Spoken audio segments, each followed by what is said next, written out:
Welcome everyone, this is Alex, and today I'm going to be highlighting my initial thoughts on the new free Legends update for Ghost of Tsushima, which adds in New Game Plus, but more importantly, also an entire online co-op suite with new abilities, progression, and a cool darker new aesthetic.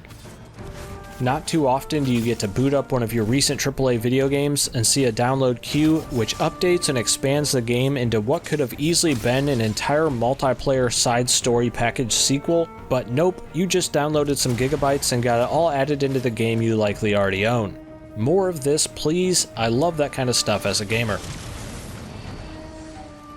The multiplayer component in Legends focuses on two types of co-op game modes right now, being two-player micro-campaign style missions with some really interesting new mechanics that would just not be possible in the base game, along with a wave-based survival mode where 4 players are trying to protect key locations on a map, or they risk having their maximum health pools lowered if they happen to lose one. The new 2-player missions are much more structured than you might think, or at least what I thought, requiring you and an ally to sync up stealth takedowns together, watch each other's backs during combat, and in general, just try to samurai your way through these well-constructed little combat vignettes. The over-the-top fantastical theme of Legends is the perfect change of pace to the slightly rooted in reality main story mode, and these Legends maps really show off that the design team was feverishly ready, can we say that still? To let their creativity jars just fling wide open because these new locales are oozing with imaginative style. This all somewhat reminds me of when Red Dead Redemption got the Undead Nightmare expansion, which felt so thematically fresh compared to everything else you did in the campaign, which made it the perfect side story, but unlike that, Legends here is entirely free of course. Now over to the survival mode, there are only 4 maps right now with a few difficulties, which isn't a lot honestly, but still, this mode is perfect for those who love the combat so much in the story mode that they just wanted more of it. Legends definitely hands you the keys to the entire Tsushima combat candy store and lets you just sit back and enjoy as much of it as you can consume. There are a few big differences to how the combat works here in Legends, mainly with the new 4 playable character classes with their own unique skill trees and abilities, along with a more streamlined, co-op focused take on the core stance system. Although some of your gear can have modifiers that will allow for stance swapping, for the most part in Legends, you won't need to concern yourself with stance switching anywhere near as much as what you did in the main campaign. This makes sense in the canon as well, since Jin Sakai was the Ghost who was a jack-of-all-trades combat master, and here, well, you're not him. For the most part, you will just be socketed into having just 1 or 2 stances depending on your equipped sword. With you now not being able to perfectly paper rock scissors the enemy types, ideally each person on your co-op team would have a different stance from each other, making one teammate the go-to guy for taking down shielded enemies, another for taking down brutes, and so on. At first, I thought this somewhat dumbed down the combat, but after experiencing how it all plays out with other online players, I think this was actually the right call so that you have to rely on your teammates even more, passively improving the camaraderie between a well-balanced team. Otherwise, everyone would just go lone wolf beast mode way more often.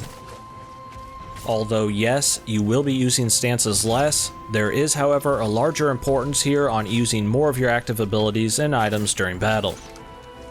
I always wanted to feel like I could just go nuts in the story mode, chucking all of my explosives and stuff all over the place, but often ended up just hoarding them since they were somewhat limited until you stocked them up or came across more. In Legends, you're able to use all the tools you have at your disposal quite often, with little regard to feeling like you're wasting your precious materials or money or anything, which does help shift the focus off of stances and onto using the entirety of your arsenal more often, Batman style. What dictates what items you'll have on you during these missions now adheres to a brand new gear loadout system that allows you to pick what items you'll have on you, while also being the main statistical progression that pushes you forward in Legends. Yes, it has a gear score power level light level style of upgrade system, which is somewhat starting to dilute the fun of RPG style loot systems, which is a sacred gaming mechanic in my eyes, please don't ruin that for me, but luckily it's not too distastefully done here in Legends. Many of the stats and modifiers on your gear actually totally change your playstyle or what combos you have access to, instead of just only relying on boosting an arbitrary gear number.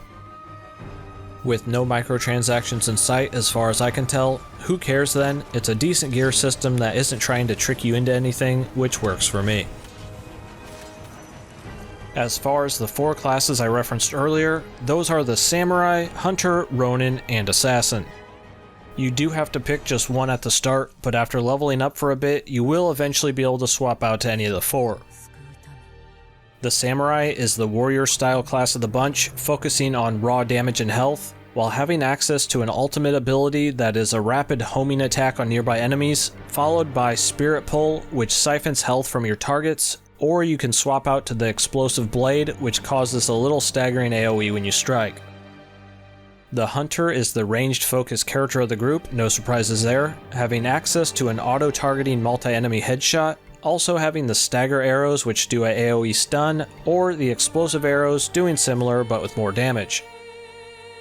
The Ronin is the support style class of the bunch, having an ultimate ability that can revive a group of downed allies, which can be further spec'd into to heal or do damage, while also having that adorable spirit dog that everyone will be accidentally petting all the time, or his healing incense, which plops down a healing circle for the team. Lastly, the Assassin, a master of stealth, bet you didn't expect that one, who has an ultimate ability that can quick assassinate a group of enemies, followed by Toxic Vanish, which will make him invisible while poisoning his targets, or the Group Vanish, which will make everyone invisible, setting up for easy backstabs. All of these character classes have their own unique skins to unlock, as well as tons of challenges to take on, which gives you just the right amount of motivation to want to continually grind out these missions. If you already played through the main story campaign, this is the perfect way to re-enjoy the game without feeling like you're doing the same gameplay progression you already had your fun with, or if you're into that, New Game Plus awaits you now as well. Although Legends doesn't have those raids in there just yet, and is somewhat light on the overall amount of maps to take on right now, still, the base foundation they have here is strong enough to become an entire spin-off sequel franchise, which is saying a lot for something you just downloaded for free one afternoon for a game you probably already owned. I went into Legends expecting to have a quick burst of multiplayer fun a time or two and then jumping off of it, but instead, this just became one of my new favorite go-to co-op multiplayer games right now, giving me something I didn't quite know I wanted. I find myself wanting to just go back in there and play it, well, right now actually, instead of finishing off the script. I still have to record the audio, edit everything together, make a thumbnail. Actually, you know what? Abrupt YouTube video ending, I'm cutting out an entire paragraph right here at the end to just go back and play some more. This is what happens when you become your own boss, I guess. So, wrapping this up, go download Legends, it's great, I'll see you out there.